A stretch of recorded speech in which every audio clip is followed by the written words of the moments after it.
प्रश्न 1। राष्ट्रीय विद्युत नीति 2021 को तैयार करने और उसकी अनुशंसा करने वाली विशेषज्ञ समिति के प्रमुख कौन हैं? ए. नितिन गडकरी, बी. गिरीश प्रधान, सी. इंदुशेखर झा, डी. अरुण गोयल।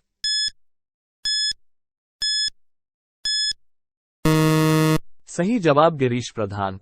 केंद्रीय विद्युत मंत्रालय ने राष्ट्रीय विद्युत नीति के मसौदे को अंतिम रूप दे दिया है और राज्यों तथा केंद्रीय विद्युत प्राधिकरण सीईए से टिप्पणियां मांगी हैं। राष्ट्रीय विद्युत नीति एनईपी 2021 को तैयार करने और अनुशंसा करने के लिए केंद्रीय विद्युत नियामक आयोग के पूर्व अध्यक्ष गिरीश प्रधान की अध्यक्षता में एक विशेषज्ञ समिति का गठन किया गया था। प्रश्न 2। सोलिगा इकारिनाटा, जिसका नाम सोलिगा समुदाय के नाम पर रखा गया था, किस प्रजाति से संबंधित है?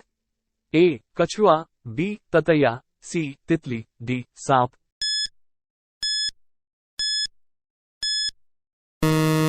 सही जवाब ततैया। कर्नाटक में बिलीगिरी रंग हिल्स के एक स्वदेशी समुदाय सोलिगा के नाम पर कीट विज्ञानियों ने ततैया के एक नए जीनस का नाम रखा है। सोलिगा जीवन शैली की स्वीकृति और वनों और जैव विविधता के संरक्षण की मान्यता में नए जीनस को सोलिगा इकारिनाटा नाम दिया गया है। प्रश्न 3। कौन सा केंद्रीय मंत्रालय 2022 में एमएसएमई विक्रेताओं से सामान और सेवाओं का शीर्ष खरीदार है?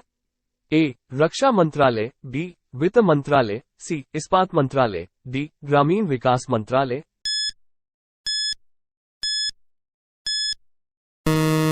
सही उत्तर रक्षा मंत्रालय।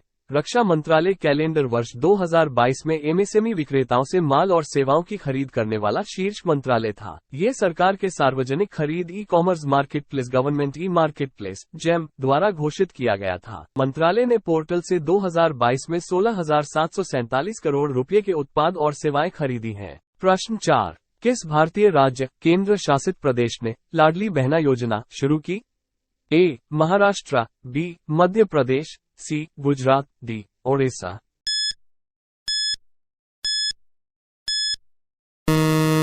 सही उत्तर मध्य प्रदेश।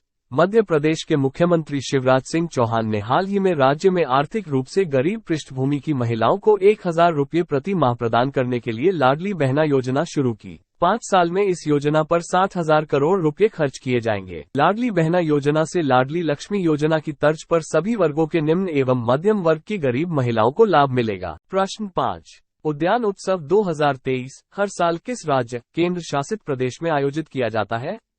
ए. जोधपुर, बी. नई दिल्ली, सी. कोलकाता, डी. अरुणाचल प्रदेश।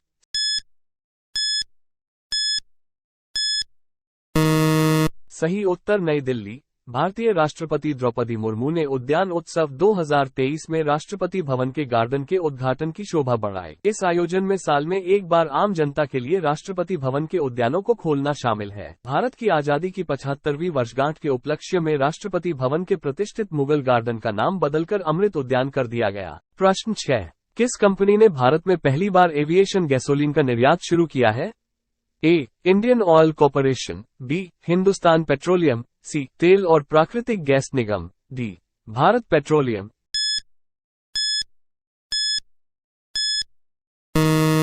सही उत्तर Indian Oil Corporation. Indian Oil Corporation ने एविएशन गैसोलीन का निर्यात शुरू कर दिया है, जिसका उपयोग मानव रहित हवाई वाहनों और छोटे विमानों को संचालित करने के लिए किया जाता है। देश के इतिहास में पहली बार भारत ईंधन का निर्यात कर रहा है। जवाहरलाल नेहरू पोर्ट ट्रस्ट से एव गैस 100 नाम की 80 बैरल एविएशन गैस की पहली खेप पापुआ न्यू गिनी के लिए भेजी गई थी। प्रश्न 7।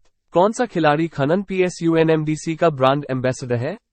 ए. Mary Kom, B. Nikhat Zareen, C. Sania Mirza, D. PV Sindhu.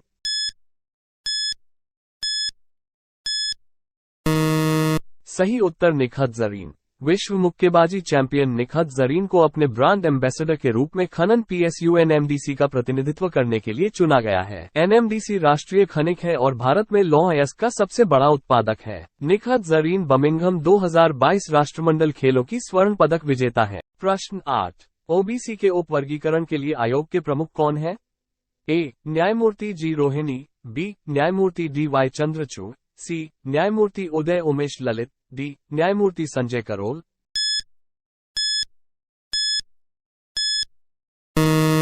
सही उत्तर जस्टिस जी रोहिणी। अन्य पिछड़ा वर्ग के उप वर्गीकरण के लिए न्यायमूर्ति जी रोहिणी के नेतृत्व वाले आयोग को अब राष्ट्रपति द्वारा अपने कार्यकाल में एक और विस्तार दिया गया है। केंद्रीय सामाजिक न्याय और अधिकारिता मंत्रालय ने इसकी घोषणा की। आयोग के कार्यकाल में ये 14वां विस्तार है। आयोग का गठन अक्टूबर 2017 में किया गया था। प्रश्न 9, राष्ट्रीय कुष्ठ रोग दिवस हर साल किस महीने में मनाया जाता है? ए. दिसंबर, बी. जनवरी, सी. फरवरी, डी. मार्च।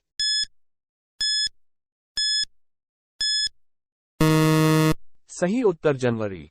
विश्व कुष्ठ दिवस हर साल जनवरी के आखिरी रविवार को मनाया जाता है। भारत में ये हर साल 30 जनवरी को महात्मा गांधी की पुण्यतिथि के साथ मनाया जाता है। कुष्ठ रोग एक उपेक्षित उष्णकटिबंधीय रोग है जो 120 से अधिक देशों में होता है, जिसके हर साल 2 लाख से अधिक नए मामले सामने आते हैं। भारत के स्वास्थ्य मंत्री ने कुष्ठ रोग 2023 से 27 के लिए राष्ट्रीय रणनीतिक योजना और रोडमैप जारी किया और कुष्ठ रोग में रोगानुरोधी प्रतिरोध निगरानी के लिए राष्ट्रीय दिशानिर्देश निकुत 2.0 पोर्टल लॉन्च किया। प्रश्न 10, जनवरी 2023 तक कौन सा देश घातक बाढ़ आपातकाल का सामना कर रहा है?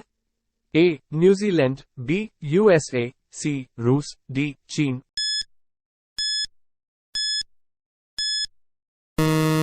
सही उत्तर न्यूजीलैंड। न्यूजीलैंड में देश के उत्तरी द्वीप में भारी वर्षा के बाद घातक बाढ़ आपातकाल जारी रहा, जिससे भूस्खलन और अचानक बाढ़ आई। न्यूजीलैंड के सबसे बड़े शहर ऑकलैंड में बारिश के सबसे खराब दिन के बाद कम से कम 3 लोगों की मौत हो गई और 1 लापता है। देश के मौसम भविष्यवक्ता मेट सर्विस ने ऑकलैंड में और अधिक गंभीर मौसम की चेतावनी दी। प्रश्न 11, ऑस्ट्रेलियन ओपन 2023 महिला एकल खिताब की विजेता कौन है?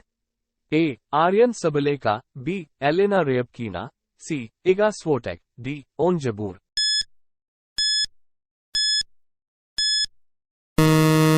सही उत्तर आर्यना सबलेका। बेलारूस की आर्यना सबलेका ने ऑस्ट्रेलियन ओपन 2023 में महिला एकल खिताब सुरक्षित करने के लिए एलेना रेयबाकीना को हराया। आर्यना सबलेका यूक्रेन पर रूसी आक्रमण के बाद एकल ग्रैंड स्लैम जीतने वाली बिना झंडे वाली पहली एथलीट है। 5वीं वरीयता प्राप्त सबलेका अपनी पहली बड़ी चैंपियनशिप जीतने के बाद अपनी दूसरी रैंकिंग फिर से हासिल कर ली। साल में अब तक सबलेका के नाम 11 जीत और 2 खिताब हैं। प्रश्न 12, भारत के किस पड़ोसी देश ने हाल ही में पेट्रोल और डीजल की कीमतों में 35 रुपये की बढ़ोतरी की है? ए. नेपाल, बी. अफगानिस्तान, सी. पाकिस्तान, डी. बांग्लादेश।